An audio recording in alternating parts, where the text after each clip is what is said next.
আসসালামু আলাইকুম। সবাই কেমন আছেন? আলহামদুলিল্লাহ, আপনাদের দোয়া ও ভালোবাসায় আমি অনেক ভালো আছি। হাজির হয়ে গেলাম নতুন একটা ব্লগ নিয়ে। আজকের ব্লগটাও আমি সকাল থেকে শুরু করছি। এই ব্লগটা অনেক দিন আগের করা, কিন্তু অলসতার জন্য এডিটিং করতে ভালো লাগে না, তাই আর এডিটিংও করি নাই, ভয়েস ওভার দেই নাই। কিন্তু আজকে বসে পড়লাম যে আজকে এডিটিং করে ভয়েস ওভার দিয়ে ব্লগটা আপলোড করেই দিব। আশা করি সবাই পাশে থাকবেন। ব্লগটা সকাল থেকেই শুরু করেছিলাম। সকালে ঘুম থেকে উঠেই বাচ্চাদের জন্য ডাল এবং পরোটা বানাবো সিদ্ধান্ত নিলাম। তো প্রথমেই ডালটা বসিয়ে দিব। আজকে বাগার দিয়ে ডালটা রান্না করব। তার জন্য পেঁয়াজ বেশি করে রসুন দিয়ে তেলে ভেজে এখন সামান্য হলুদ, মরিচ, ধনিয়া ও লবণ দিয়ে মশলাটাকে ভালো করে কষিয়ে তারপর ডালগুলো দিয়ে দিব। দিয়ে ভালো করে কষিয়ে তারপর ডালটা রান্না করব। সচরাচর সব সময় ডাল আমি এভাবে হাতে মাখিয়ে ডাল রান্না করি, তো আজকে কেন জানি মনে হলো যে ডালটা কষিয়ে বসাই, তার জন্য এভাবে কষিয়ে বসিয়ে দিলাম। আর আপনারা কারা কারা সকালবেলা পরোটার সাথে ডাল খান অবশ্যই কমেন্ট করে জানাবেন। কারা দোকান থেকে কিনে খান, কারা রান্না করে খান, সেটাও অবশ্যই আমাকে কমেন্ট করে বলবেন।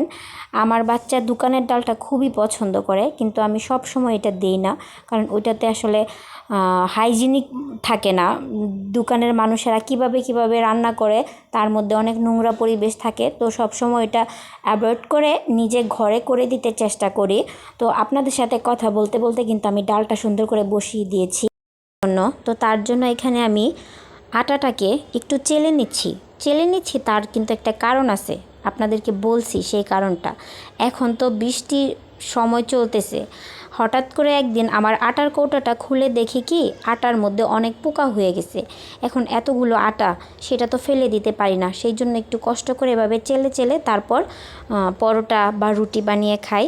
তো এখানে আটা চেলে তারপর এখন এটাকে আমি পরোটার জন্য ডোটা করে নিব।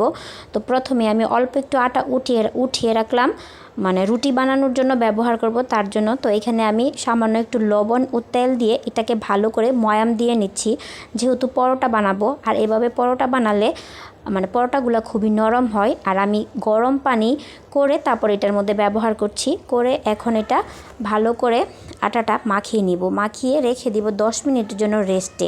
আমি এভাবেই রুটি বানাই। আলহামদুলিল্লাহ আমার রুটিগুলো খুবই সুন্দর হয়, বা পরোটাগুলোও খুবই সুন্দর হয়। আপনারা কে কীভাবে রুটি বা পরোটা বানান অবশ্যই মানে আমার সাথে কমেন্ট করে জানাবেন। তো এই তো এখন আমি এটাকে ছোট ছোট মানে রুটির আকারে বা পরোটার আকারে দিয়ে হাজব্যান্ড সারা রাত বাসায় ছিল না, রাতে নাইট ডিউটি করেছিল। তো সকালবেলা আমারও ঘুম থেকে উঠতে অনেকটা লেট হয়ে গেছিলো। এদিকে বাচ্চারা মানে সারাক্ষণ চেঁচামেচি করতেছে, আম্মু এখনও নাস্তা হয় নাই, ওদের প্রচণ্ড খিদা লেগে গেছে, আমিও তাড়াহুড়া করছিলাম।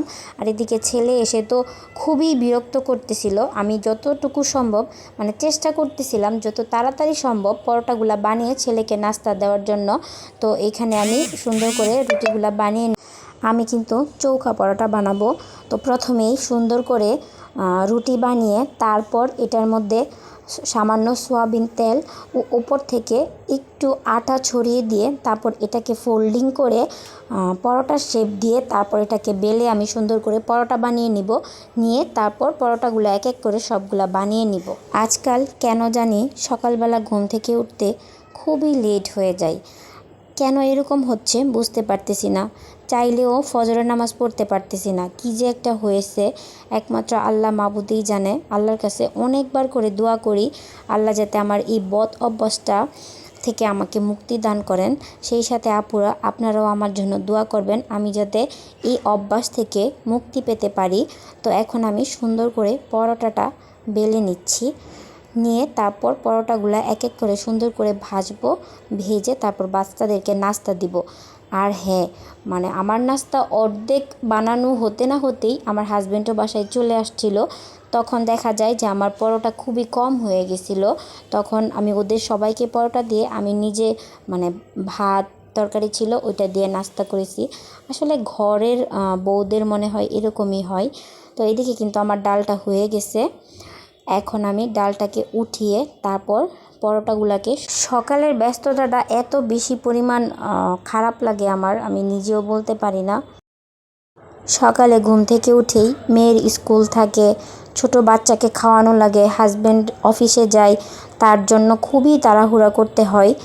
এর মধ্যে আবার টুকটাক ভিডিও করি, যেন মনে হয় আমি কোনো জাহান্নামের মধ্যে পড়ে আছি। কিন্তু ঠিক 10টার দিকে সমস্ত ব্যস্ততা শেষ হয়ে যায়, এরপর থেকে আর কোনো কাজ থাকে না। তো কী আর করা, মেয়ে হয়ে জন্ম নিছি, এখন শ্বশুরবাড়িতে আসছি, রান্না করতে হবে, সবাইকে রান্না করে খাওয়াতে হবে, এটাই তো হয়তো আমাদের জীবন।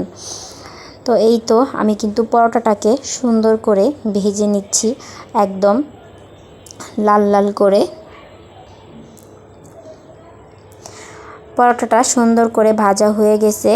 এবার আমি প্লেটের মধ্যে উঠিয়ে তারপর ডাল বাটির মধ্যে নিয়ে ছেলেকে নাস্তা খেতে দিব, কারণ ছেলে খুবই দুষ্টুমি করতেছিল, মানে জ্বালায় ফেলতেছিল, ওর খুবই খিদা লাগছে। আর এর মধ্যে আমার হাজব্যান্ড চলে আসছে, আসার সময় দেখি সিঙ্গারা নিয়ে আসছে। তো আমার তো এইসব ভাজা পোড়া খাবার খেতে খুবই ভালো লাগে, আমি ওই নাস্তা রেখে আগে বসে সিঙ্গারা খেয়ে নিলাম।